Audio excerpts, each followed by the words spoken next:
राजा की भटकती आत्मा। आज जो मैं आपको बताने जा रहा हूँ वो कोई कहानी या किस्सा नहीं बल्कि हकीकत है जो उस देश की सच्ची घटना है जिसे कभी सोने की चिड़िया कहा जाता था। लेकिन ब्रिटिश सरकार सारा सोना भारत से लुटकर ले गए। लेकिन अभी भी भारत के कई हिस्सों में प्राचीन समय के लोगों के द्वारा गड़ा हुआ बहुत सा धन है जिसे वो चोरी हो जाने के डर से जमीन में गाड़ देते थे और उनकी मौत के बाद वो सोना चांदी बस धरती के गर्भ में ही रह जाता है। ऐसा ही एक घटना आजकल यूपी के उन्नाव जिले के डंडिया खेड़ा गांव में हो रही है, जहां के एक साधु शोभन सरकार को वहां के राजा राम बख्श की आत्मा ने उनको जमीन में गड़ा 1000 टन सोने का रहस्य बताया, जो आज के सोने के रेट के हिसाब से इसकी कीमत आंके तो 29 खरब रुपए के लगभग बैठती है। कौन थे राजा राम बख्श? कहाँ से आया सोना? कैसे मौत हुई राजा की? आइए इन सारे पहलुओं पर प्रकाश डाले। इतिहासकार चंद्रकांत तिवारी के अनुसार क्रांतिकारी शूरवीर राजा ने सन 1857 की क्रांति के दौरान अंग्रेजों के छक्के छुड़ा दिए थे।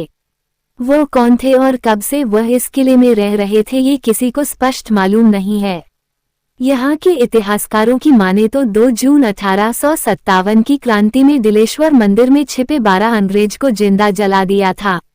इसमें जनरल डिलाफोस भी मौजूद थे। कहा जाता है कि राजा चंडिका देवी के बहुत बड़े भक्त थे। वो रोजाना सुबह मां चंडिका का दर्शन करने के बाद ही सिंहासन पर बैठते थे। लोगों के अनुसार राजा राव राम बख्श सिंह पूजा करने के बाद अपने गले में एक गेंदे के फूल की माला जरूर पहनते थे। यही वजह है कि जब अंग्रेजों ने उनको अंग्रेजों को जिंदा जलाने की सजा के रूप में फांसी की सजा सुनाई गई और उनको फांसी पर लटकाई गई तो उन्हें कुछ नहीं हुआ। इस तरह 3 बार उनको फांसी दी गई मगर राजा को कुछ नहीं हुआ। तब राजा राव राम बख्श सिंह ने अपने गले में पड़े फूल की माला को उतार कर फेंका और गंगा से अपनी आगोश में लेने की प्रार्थना की। उसके बाद जब अंग्रेजों ने उनको फांसी पर लटकाया तब उनके प्राण शरीर से निकला था। ढोंडिया खेड़ा के बुजुर्गों का कहना है कि यह खजाना बड़ा तिलिस्मी है। 18 तारीख से सोने की खोज शुरू करने वाली एएसआई की स्टडी भी इस बात की तस्दीक करती है कि खजाने को हासिल करना बहुत टेढ़ा काम है।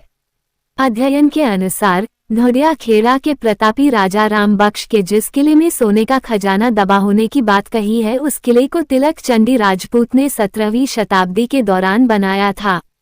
ओमजी तर्क देते हैं कि भले ही राजा को फांसी हुए 150 साल से अधिक हो चुके हों, लेकिन 5 साल पहले तक गांव के बच्चों तक ने राजा साहब को सफेद घोड़े पर 4-5 सैनिकों के साथ मंदिर आते और किले की रक्षा करते देखा है।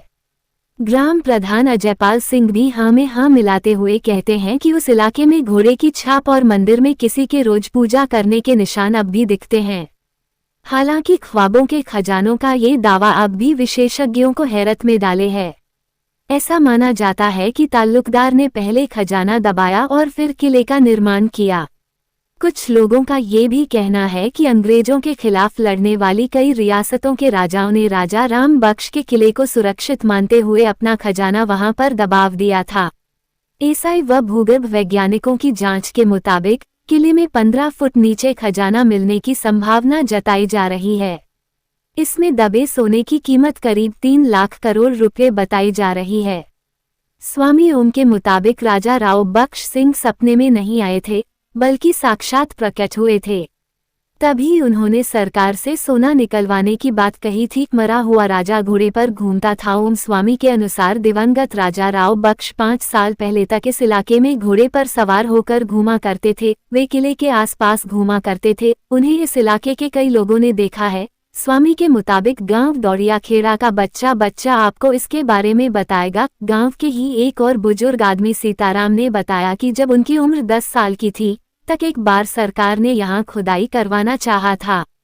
इसके लिए करीब 1 दर्जन के आसपास मजदूर भी लगाए गए थे, मगर कहते हैं कि जैसे ही मजदूरों ने इस किले में खुदाई आरंभ की उसी समय वहां कई सांपों ने मजदूरों पर हमला बोल दिया था।